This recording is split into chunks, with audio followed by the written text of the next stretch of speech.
Sudah, Pak. Oke, saya rekam ya. Kelihatan. Oke, saya mulai. Assalamualaikum warahmatullahi wabarakatuh. Selamat sore dan selamat bergabung ya bagi yang baru masuk.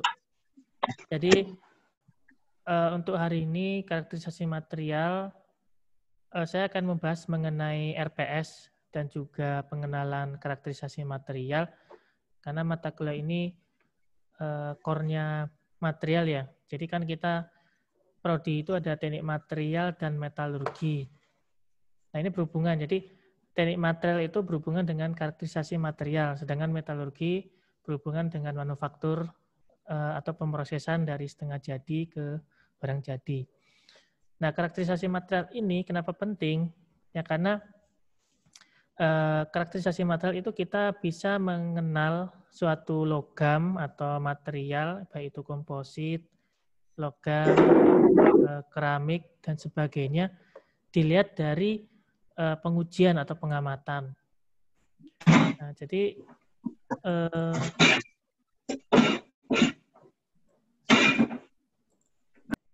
ini siapa nih yang habis banding-banding barang ya?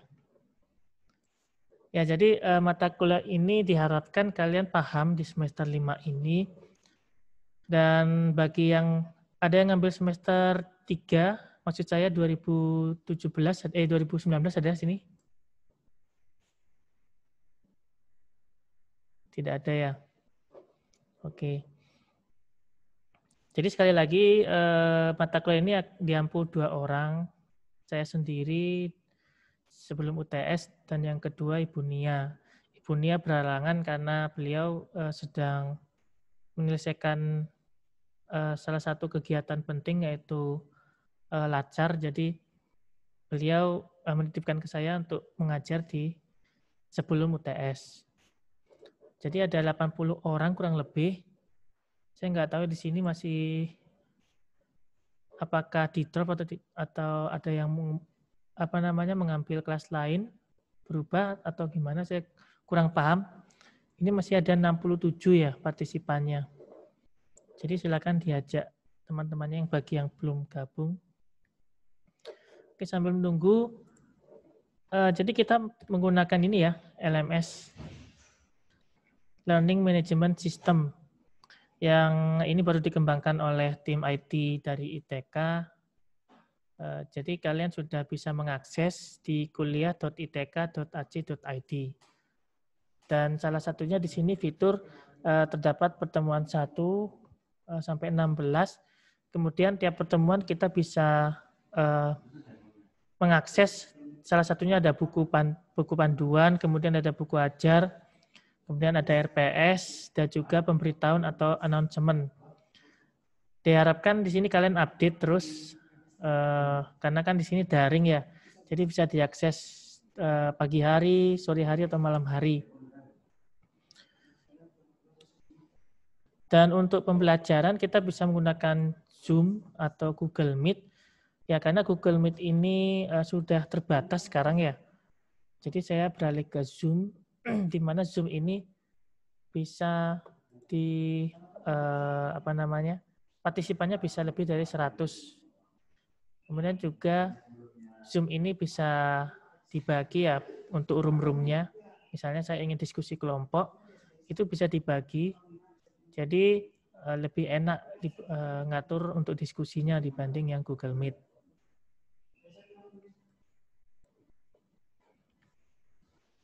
Oke.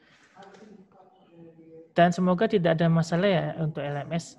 Dan bila ada masalah, saya harap di sini kalian segera melapor ke ketua kelas nanti ya. Jadi ketua kelas ini nanti kita pilih untuk ketua kelas. Oke, sekarang sambil menunggu,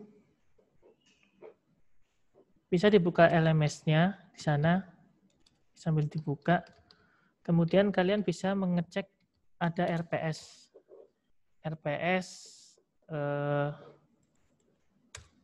sebentar, ini lagi error.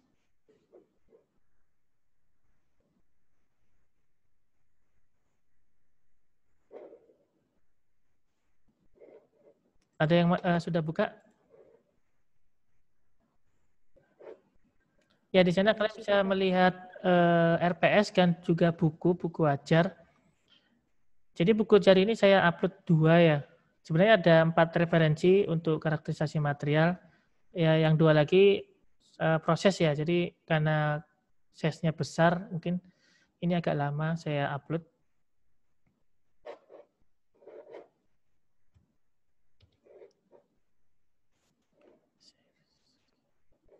Sebentar. Oke, kita lanjut ya. Agenda pertama untuk pertemuan pertama karakterisasi material, saya butuh ketua dan wakil ketua kelas di karakterisasi material. Ya, tugasnya ini, ya kenapa saya ada 2 ya, 2 orang ya, bukan tumbal ini ya, jadi 2 orang yang istilahnya bertanggung jawab untuk mengkoordinasi kelasnya, kemudian mengingatkan kelasnya bila ada tugas, dan juga istilahnya peduli ya sama temannya ya, misalnya temannya lagi sakit, bisa lapor ke ketua kelas, jadi ketua kelas tahu kondisi dari teman-temannya. Jadi setidaknya ketika saya tanya, ketua kelas bisa menjawab ya, si anak ini kemana? Misalnya sedang sakit, tapi suratnya belum keluar misalnya. Itu setidaknya ketua kelas tahu.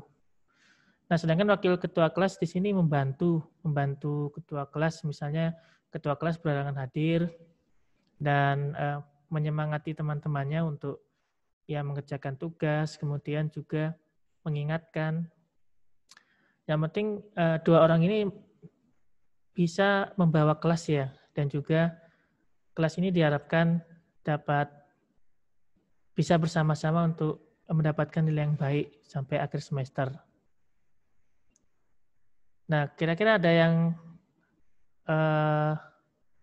menawarkan diri menjadi ketua kelas karakterisasi material di room ini?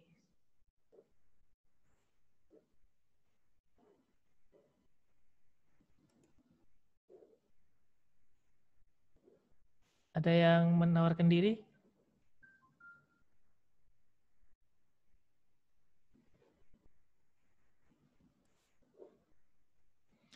Oke, jadi tolong di-on-kan kameranya. Ya, ada beberapa mahasiswa yang belum on.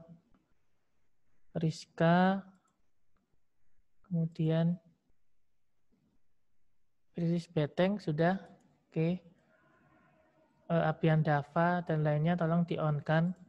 Jadi saya tahu ya kalian sedang ngapain dan juga mungkin apakah masih standby di depan laptop.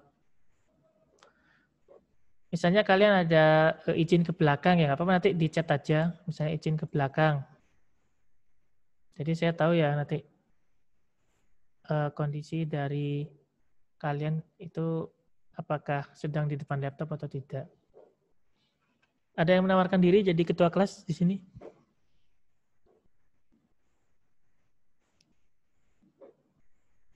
Tidak ada, oke. Oke, coba saya tunjuk dulu ya. Saya tunjuk dulu di sini berdasarkan dari pengamatan saya sebelumnya.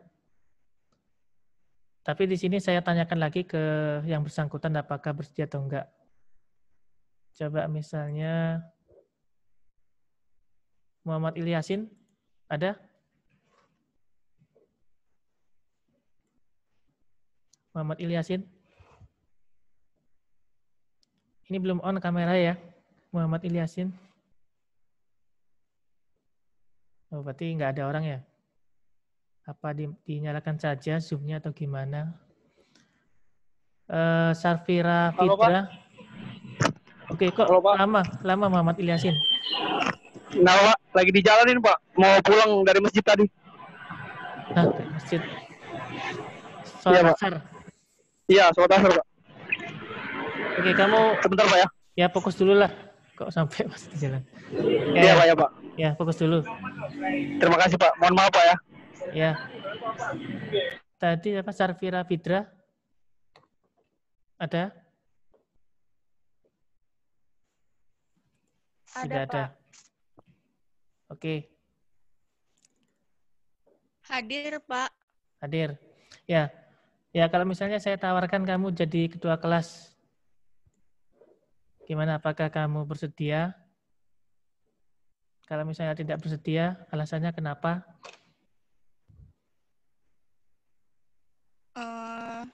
Tunggu yang lain dulu, Pak. Siapa tahu ada yang mau menawarkan diri. Tadi sudah saya tanya, siapa yang menawarkan diri menjadi ketua kelas? Nah, tadi nggak ada jawaban ya? Atau ada ya? Bisa ini ya, raise hand ya, atau di kolom komentar. Dan ini saya lihat belum Siapa ada. tahu Muhammad Ilyasin mau, Pak. Oke, berarti kamu nggak bersedia ya? Oke, tidak masalah. Dapat saya taruhkan yang lain.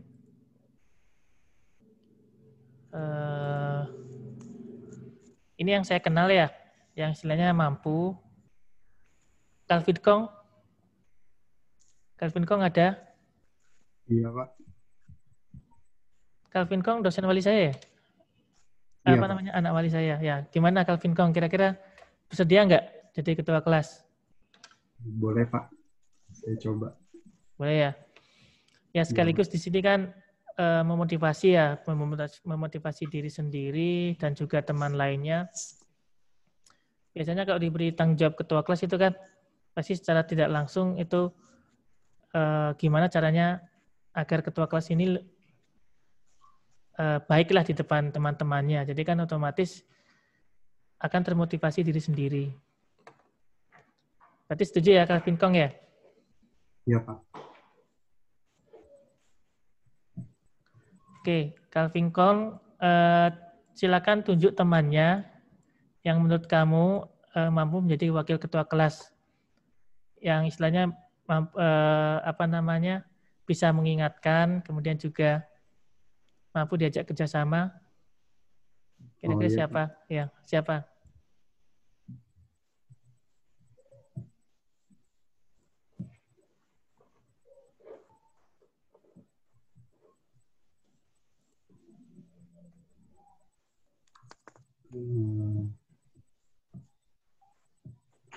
Fajar Kurniawan, Pak.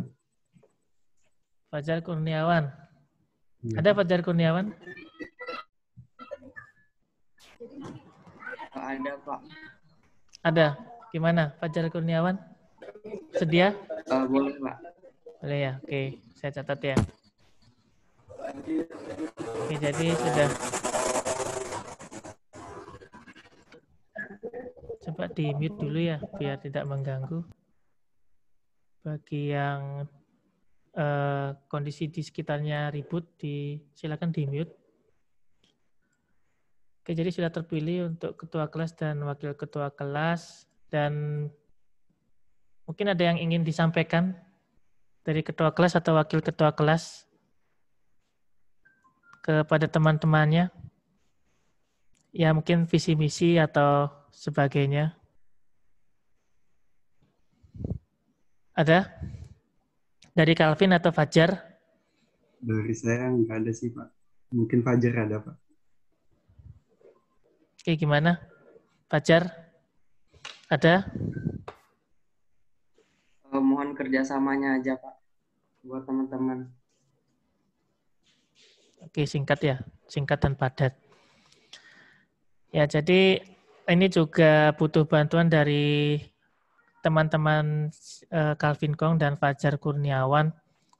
Ya, karena kan kelas ini nantinya kalian yang akan menjalani ya dari awal sampai akhir. Jadi bantuan ini ya berupa semangat juga buat teman-temannya dan mengingatkan bagi temannya yang kesusahan misalnya atau mengingatkan kumpulkan tugas dan sebagainya itu kan sangat membantu ya buat yang lainnya.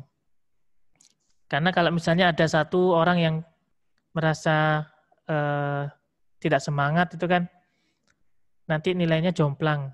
Jadi bisa kelihatan misalnya kelas ini ada nilai C, ada nilai A, berarti kan ada yang istilahnya tidak berbagi dengan temannya. Ya jadi jangan pelit untuk berbagi dan saling mengingatkan dan semoga semuanya lulus ya di akhir semester ini. mata kuliah karakterisasi material.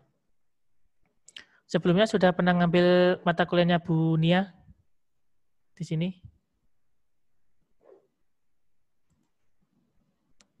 Ada yang pernah? Sudah, Pak. Bisa sharing ya? Kenapa?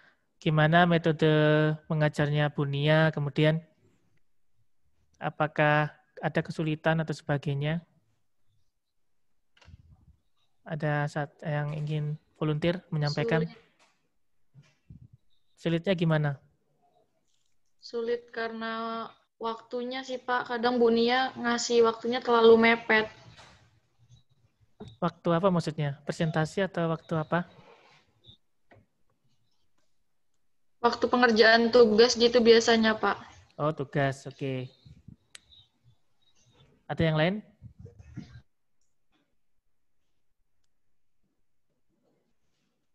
Itu saja ya, tugas ya?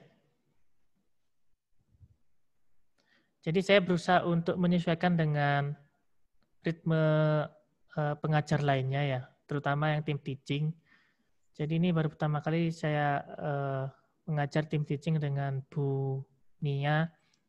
Dan Bu Nia ini salah satunya mengajar di karakterisasi material semester lalu, tahun lalu. Dan beliau memang bidangnya ke arah sana ya, ke arah karakterisasi material. Nah, mengenai tugas nanti, ya mungkin tiap dosen pasti beda ya caranya memberikan tugas. Sebelum UTS, nanti stylenya dengan style saya untuk memberikan tugas, sedangkan setelah UTS nanti style Bu Nia. Jadi, coba kalian menyesuaikan ya dengan gaya masing-masing dari setiap dosen, dan harapannya memang di sini kalian harus bisa memenuhi apa yang menjadi tuntutan tiap dosen. Saya yakin cara mengajar saya dengan Bu Nia, Pak Jatmoko, dan lainnya pasti beda. Baik dari pemberian tugas, kemudian menyampaikan materi, atau memberikan ujian itu beda. Tentunya kalian juga punya mindset yang berbeda antara satu kawan dengan yang lain. Misalnya dalam hal mengerjakan tugas, mengerjakan ujian itu beda. Jadi memang kalau disamakan itu susah. Tapi saya mencoba untuk menyamakan ritme dengan cara mengajar Bu Nia. Oke, ya, jadi saya lanjut.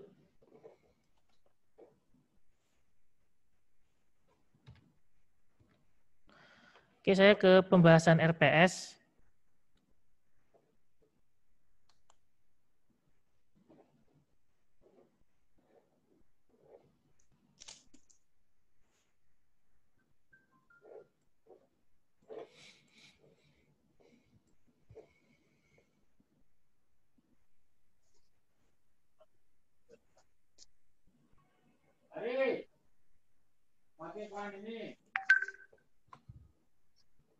Oke, ada yang dipanggil ya?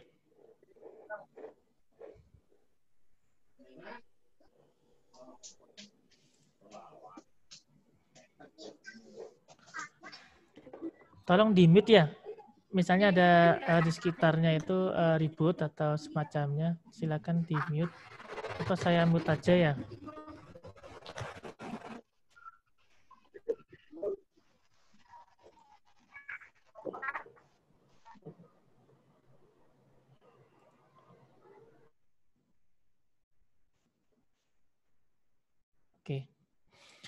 Oke, sudah kelihatan ya. Jadi untuk RPS, karakterisasi material itu bobotnya 3 SKS.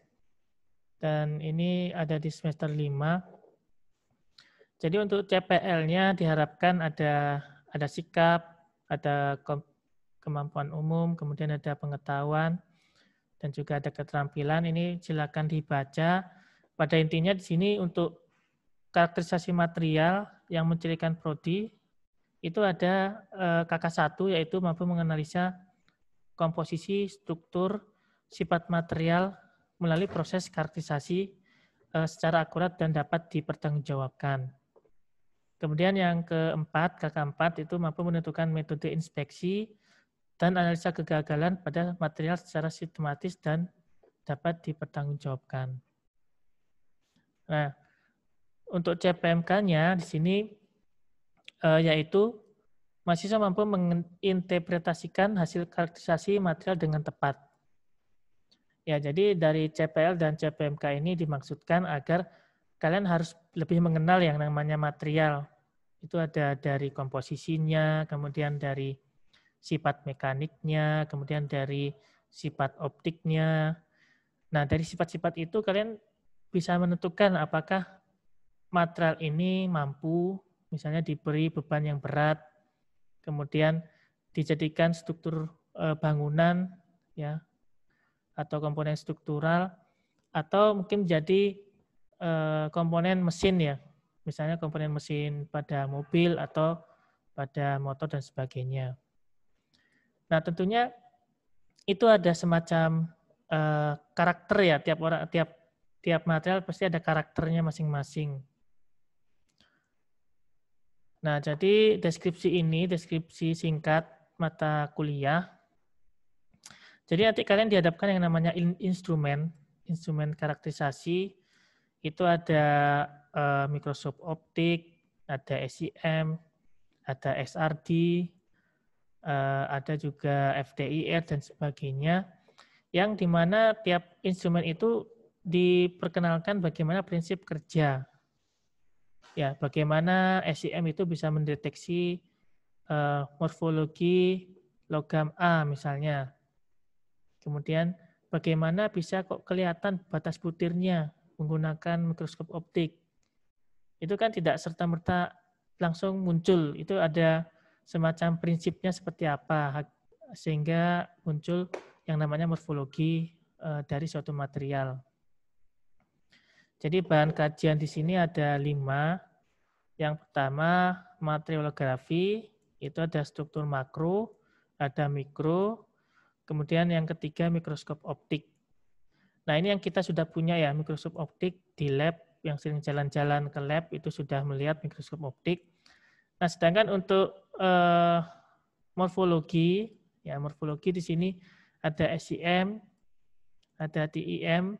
Jadi dia menggunakan elektron sebagai pendeteksi permukaan atau morfologi, sedangkan untuk mikroskop optik itu menggunakan optik, ya, atau cahaya, ya, sebagai pendeteksi dari materialnya.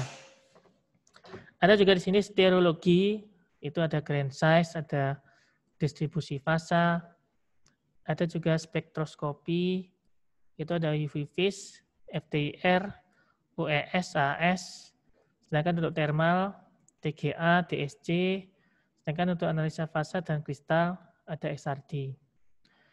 Nah, dari kelima ini nanti dibagi 2, jadi saya bagian ini yang 1, kemudian bagian 2, dan bagian 5. Itu bagian saya, ya, sebelum UTS.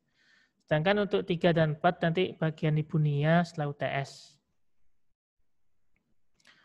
Dan informasi tambahannya, nanti saya mengundang narasumber dari Taiwan untuk menyampaikan karakterisasi material yang berhubungan dengan analisis fasa dan kristal. Jadi sebagai pembanding, ya, seperti apa instrumen di luar negeri dan juga di dalam negeri. Dan juga narasumber ini merupakan praktisi, ya, dari bidangnya, dan sekarang sedang menjalani program doktoral di sana, di Taiwan. Jadi nanti tidak hanya saya dan Ibu Nia yang mengisi, nanti ada narasumber. Biar nggak bosen, ya, ketemu saya aja. Nah, sedangkan untuk pustaka, di sini ada Kalister. Ini Kalister ini kan sering kalian dapatkan, ya, sering kalian pegang, ya, misalnya pada PTMM atau pada mata logam itu masih menggunakan Kalister.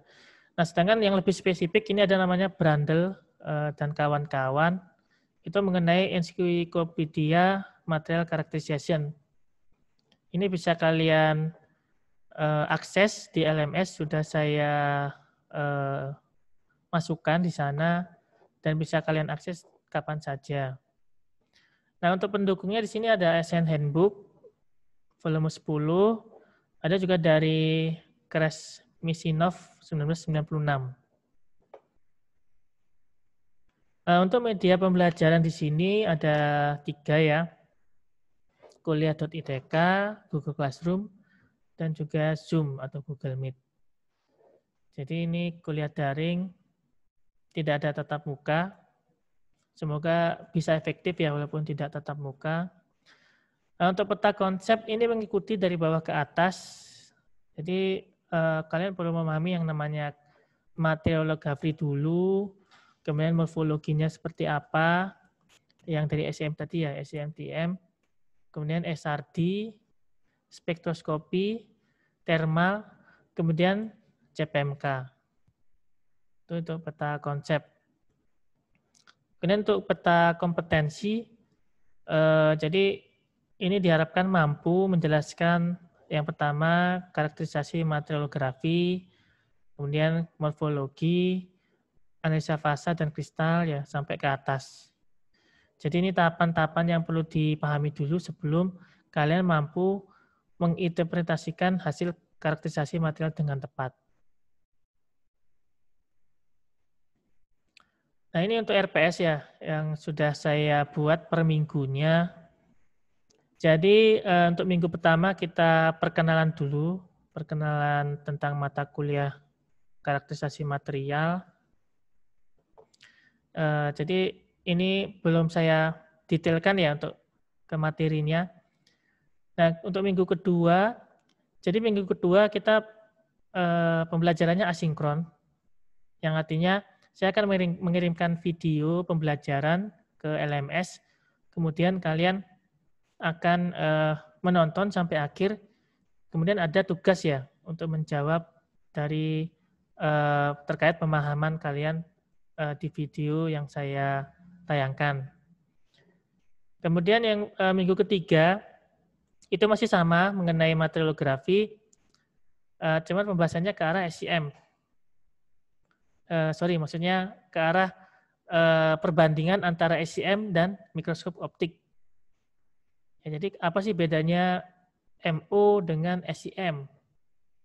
Ya, apakah lebih baik SEM atau MO atau sebaliknya? Itu nanti akan dibahas di minggu kedua dan minggu ketiga. Kemudian minggu 4 ke 5 mengenai morfologi, itu ada SEM, DM, stereologi. Ke-6 dan 7 untuk analisa fasa dan kristal, SRD. Kemudian UTS. Nah, di pertemuan ke-7 nanti kita akan mengundang ya, saya akan mengundang pembicara dari Taiwan, narasumber yang berkaitan tentang SRD. Dan beliau sudah mengiyakan, jadi nanti akan ada semacam webinar kuliah tamu, yang pesertanya itu bisa dilihat oleh mahasiswa selain mata kuliah ini. Jadi kalian ini wajib sifatnya untuk menonton webinar ini, sedangkan yang lain sunnah. Jadi bisa ikut, bisa enggak. Saya sudah mengontak beliau dan beliau mengiyakan untuk mengisi mata kuliah karakterisasi material. Nah, kemudian setelah UTS nanti dijelaskan oleh Bu Nia, itu ada spektroskopi dan juga karakterisasi thermal. Ya, jadi spektroskopi ada UV vis, FTIR, OES, AS, sedangkan thermal ini ada TGA dan TSC. Nah, untuk komposisi nilai, ini saya samakan ya dengan pembelajaran saya di metodologi 1, kemudian di mata kuliah lainnya. Ini ada tugas pribadi 20%, UTS 25%, UAS 30%, tugas kelompok 25%. Jadi nanti ada diskusi juga ya, diskusi kelompok, kemudian ada tugas, nanti presentasi 25%. Ya, nanti kita bagi ya, mungkin tidak di pertemuan ini, kita bagi di pertemuan ke-3 atau ke-4 nanti. Nah, untuk kontrak kuliah bisa kalian baca. Ya, jadi ada sanksi seperti plagiat atau copy paste. Itu kalau ketahuan nilainya langsung 0. Kemudian kalau misalnya tidak hadir saat presentasi akan diberikan nilai 0. Atau terlambat pengumpulan tugas. Ya. Misalnya saya deadline hari Minggu tanggal 3, tapi dikumpulkannya hari Selasa tanggal 5. Nah, itu tidak hilang ya nilainya, jadi akan dikurangi nilainya sebesar 5 poin per hari. Jadi kalau terlambat 2 hari, jadi 10 poin. Nah, kemudian jika ada laporan kekurang aktifan, ketidakaktifan 1 atau lebih, ya misalnya ketua kelompok protes ya, ini si anak ini tidak aktif di kelompok saya, tapi dia numpang nama. Kemudian diberitahu ke saya. Terus saya konfirmasi, bila benar, maka akan diberikan sanksi sebesar 50% kepada yang bersangkutan. Nah, sedangkan untuk yang kehadiran, ini masih pengembangan ya. Artinya sistem di LMS ini masih ada kekurangan, jadi untuk pertemuan pertama saya lihat dari sini, dari Zoom, ya dari sini. Ini semuanya kerekod. Nah, untuk minggu kedua kita sudah bisa menggunakan yang namanya LMS untuk absensi. Nah, bila tidak memenuhi minimal 80%, tidak bisa mengikuti UAS. Ya, bukan berarti dia tidak lulus ya. Kalau tidak bisa mengikuti UAS, artinya ya nilai UAS-nya 0 otomatis. Jadi nilai keseluruhannya sisanya, yaitu tugas pribadi, kelompok, dan UTS. Nah, sedangkan bila curang ngisi hadir, nah sekarang kan secara daring, jadi ngisinya lewat form atau lewat suhu. Kalau misalnya ketahuan ada yang mengisikan, itu penaltinya tidak lulus. Yaitu Maya Putri, anaknya ya, yang lagi duduk. Oke. Kemudian mahasiswa yang membantu mahasiswa lain untuk melakukan kecurangan, misalnya titip absen secara daring. Nah, kemudian di-track sama tim IT, oh ini si anak bukan anak itu yang ngisi, tapi anak lain. Nah, itu bisa dikurangi 20% seluruh nilai evaluasi. Nah, misalnya kalian tidak hadir ya karena sakit, karena ada halangan, itu bisa mengirimkan surat ke tata usaha paling lambat 1 minggu sejak ketidakhadiran. Yaitu untuk RPS, ada pertanyaan? Pembahasan RPS. Bisa ini ya, raise hand atau bisa apa namanya, kolom chat. Tidak ada? Sudah jelas ya?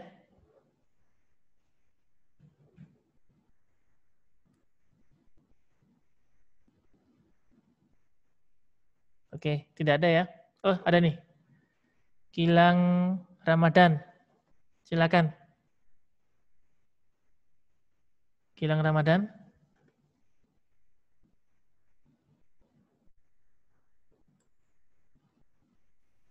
Halo?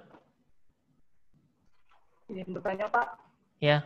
Nama ada 618 yang poin curang itu dalam plagiat itu sebelumnya kita diberi teguran dulu atau langsung diberikan nilai gitu, Pak? Yang mana tuh? Kurang kedengaran suaramu. Oh, plagiat. Oh ya, oke. Oke. Ya. Oke, yang untuk plagiat atau istilahnya plagiat ini ya maksudnya ya.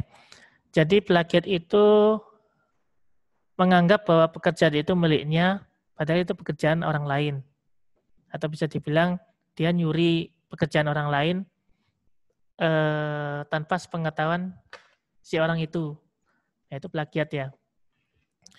Nah, plagiat ini sudah ada softwarenya yang namanya Turnitin yang bisa dideteksi, bisa ketahuan. Dan misalnya kecurangan ini ya, jadi plagiat ini ada toleransi persentasenya. Misalnya toleransinya hanya 30%. Dilihat dari kesamaan kata-kata, paragraf, gambar, dan sebagainya, itu saya maklumi. Tapi kalau sudah di atasnya, misalnya sampai 90%, artinya benar-benar jiplak, Nah, itu pertama saya ingatkan dulu, saya beri peringatan si anak itu, kemudian saya tandai. Kalau misalnya masih, nah itu artinya orang itu sudah diingatkan tapi melanggar masih ya. Mau nggak mau ya tetap diberikan nilai 0. Ya, pada tugas itu ya. Misalnya ada 5 tugas 1 dia plagiat. Berarti tugas 1 langsung nilainya 0. Tapi kalau yang misalnya sudah parah ya, dia sampai 5 tugas plagiat. Nah, itu saya langsung E kasih. Ya, jadi tidak langsung E saya kasih ya, misalnya 1 tugas, tapi saya beri peringatan dulu, ini kamu sudah ketahuan nih. Terus saya interogasi apa benar atau enggak. Kalau misalnya dia mengakui, kemudian tidak mengulangi lagi, saya kasih toleransi lah. Nah, kalau misalnya dia tetap melakukan plagiat, ya sudah diingatkan masih, nah itu sanksinya pertama nilai 0. Terus tugas lainnya juga sama, sampai 5 tugas ya udah terpaksa E. Seperti itu ya. Ya Gilang gimana? Oke, saya harap sudah paham. Ada lagi?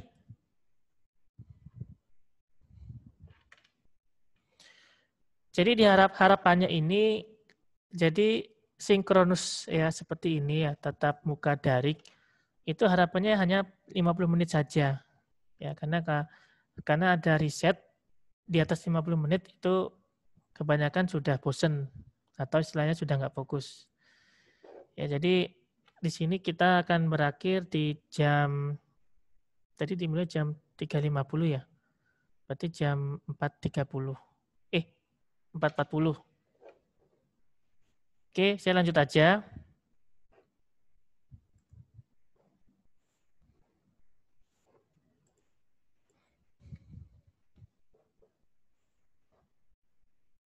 Nah, ini sudah saya jelaskan ya. Jadi akan ada narasumber dari Taiwan.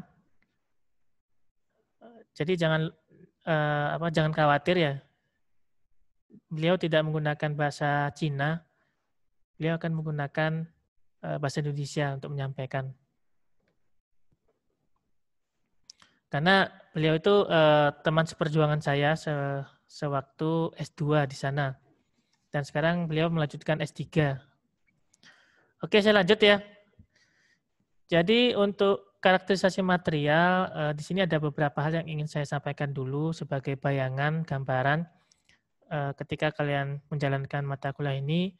Yang pertama untuk konsep dasar, kemudian yang kedua tujuannya, yang ketiga macam-macam analisa karakterisasi. Oke, tujuannya seperti apa? Oke, jadi tujuan dari karakterisasi ini yaitu sama halnya seperti ini ya. Kita ambil contoh rekrutmen pekerjaan. Rekrutmen pekerjaan di bidang tertentu ya, misalnya bidang pelayanan, kemudian bidang engineering itu berbeda. Ya, misalnya pelayanan ini dibutuhkan misalnya lulusan dari pelayanan, ilmu pelayanan. Sedangkan untuk bidang engineering dibutuhkan lulusan mechanical engineering. Ya tentunya tiap-tiap lulusan ini itu berbeda karakternya. Ya, karena berbeda karakternya, tentunya mereka memiliki sifat yang berbeda. Ya, jadi dari seleksi pekerjaan ini, ya kita bisa mengetahui karakter dari pelamar. Ya, apakah sudah memenuhi dari prasyarat perusahaan atau mungkin tidak memenuhi syarat. Nah, sama seperti ini ya material atau bahan. Bahan ini ingin digunakan untuk komponen komputer.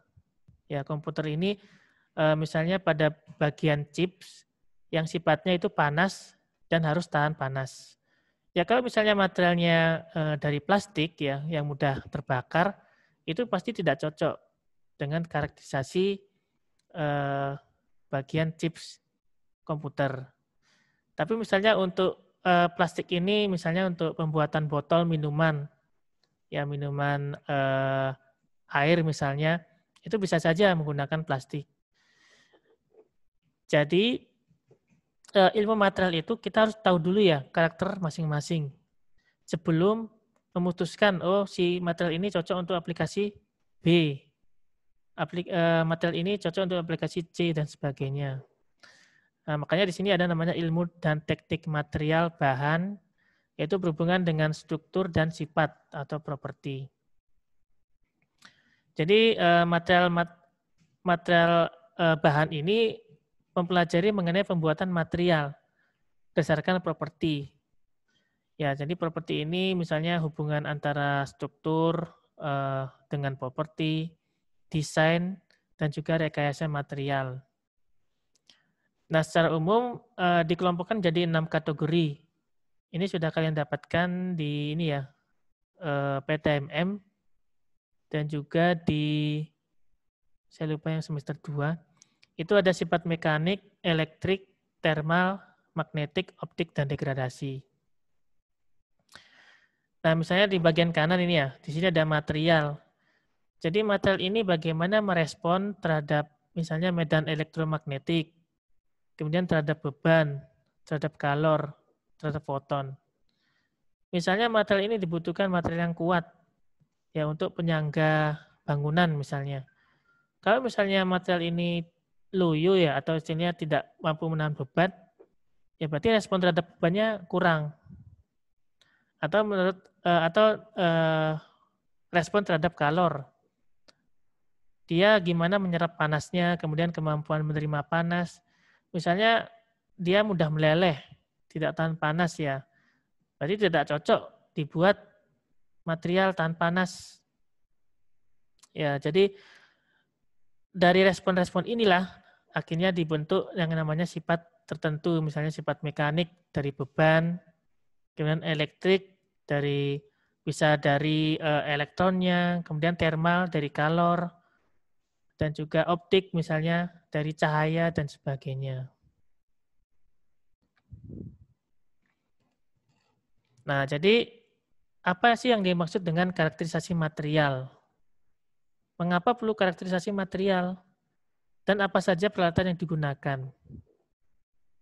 Oke, saya tunjuk ya. Biar dua arah.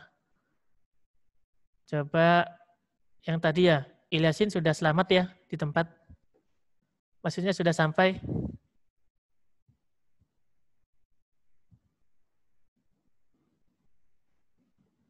Kok diem aja gambarnya? Halo? Ilyasin? Sebentar. Iya, Pak. Ya. Sudah di tempat ya? Tadi kan di jalan ya kalau nggak salah ya? Ini kok nggak bisa di-unmute ya?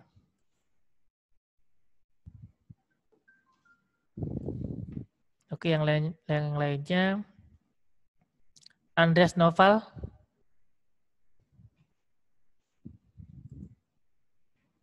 Andreas Noval.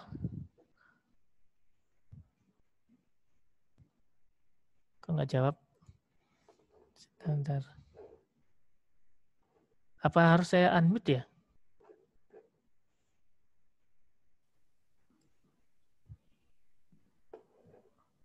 Oke, siapa yang ingin jawab?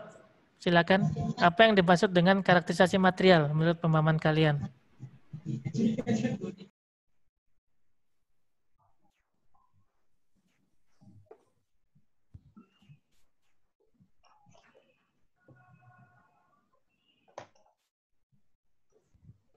Tidak ada yang mau jawab? Izin menjawab, Pak. Ya. Nah, saya Dit 06181003. Kalau dari pengetahuan saya itu karakterisasi material itu kayak proses atau aktivitas untuk mengidentifikasi material itu supaya sesuai dengan penggunaannya. Oke. Saya simpan ya. Aditya Dimas tadi ya? Iya, Pak. Oke, terima kasih. Satu lagi siapa?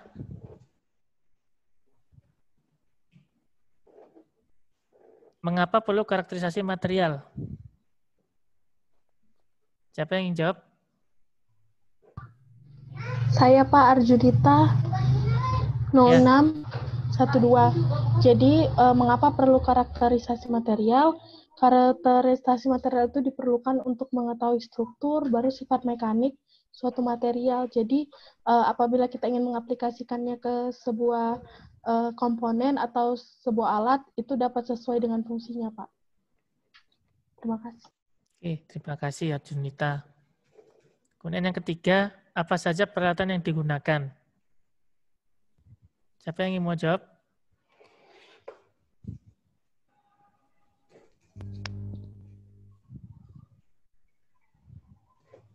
Saya, Pak.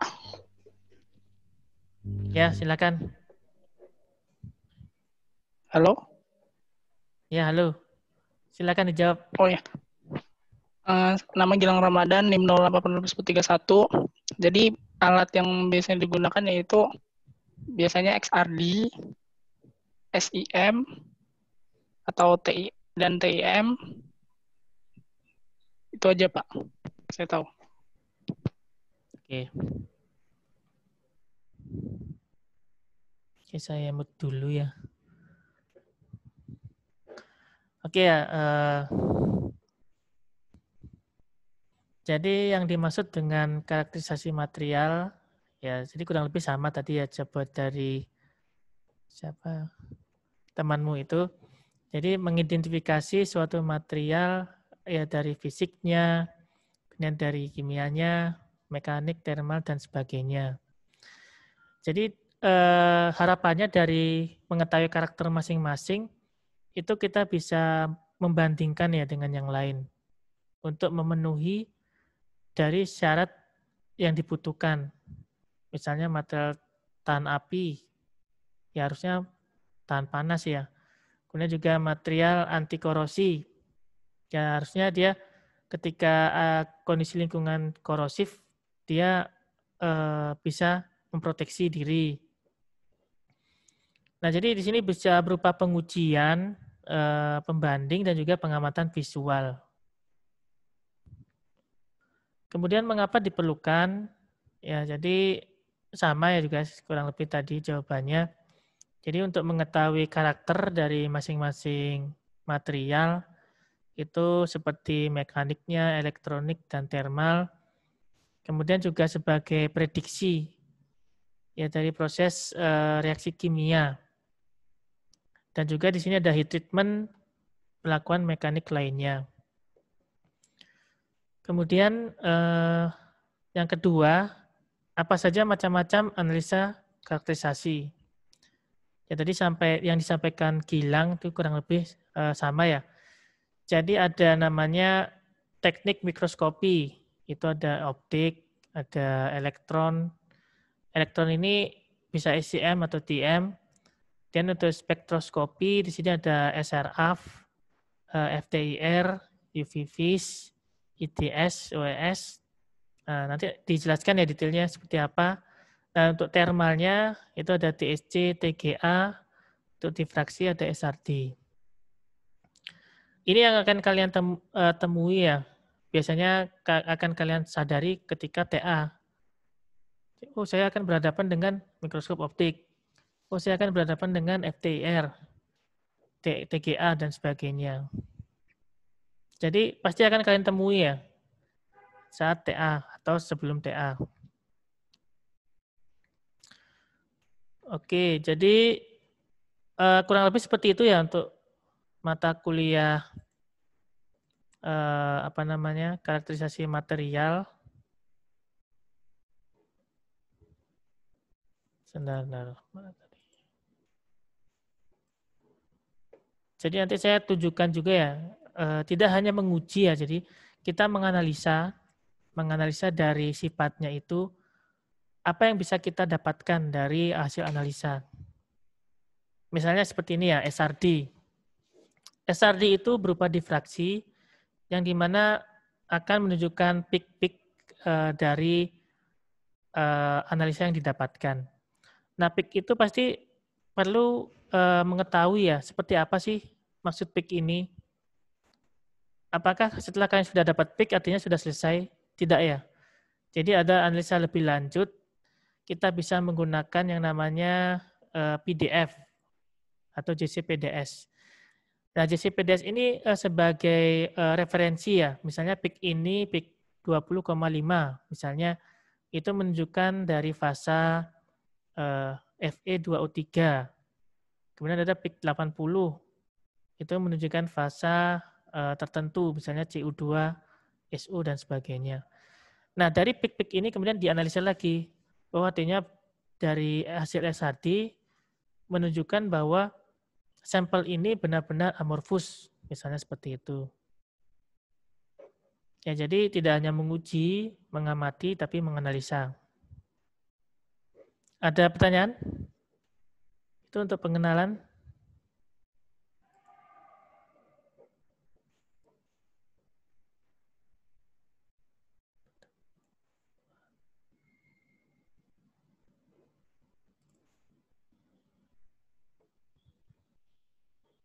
Tidak ada ya?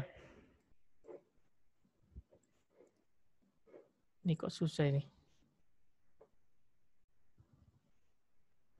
Oke, ini chatnya izin off kamera dikarenakan jaringan tidak stabil. Oke. Oke, tidak ada pertanyaan ya? Dan saya ingatkan lagi untuk minggu depan, jadi saya akan kirim rekaman pembelajaran dan jangan lupa untuk menjawab pertanyaan. Jadi minggu depan kita tidak tatap muka seperti ini ya, kita selang-seling, jadi ada sinkronus, ada asinkronus. Oke ya, kalau tidak ada pertanyaan saya akhiri. Jangan lupa mulai minggu kedua kita absen ya, absen melalui LMS. Jadi minggu pertama ini saya gunakan absensi yang berdasarkan partisipan di Zoom.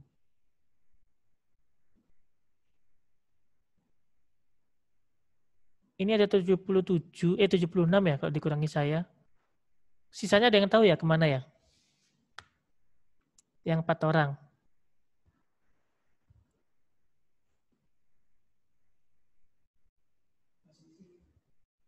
Tidak ada yang tahu ya? Oke. Oke, kalau gitu saya akhiri. Mohon maaf bila ada salah kata. Wassalamualaikum warahmatullahi wabarakatuh.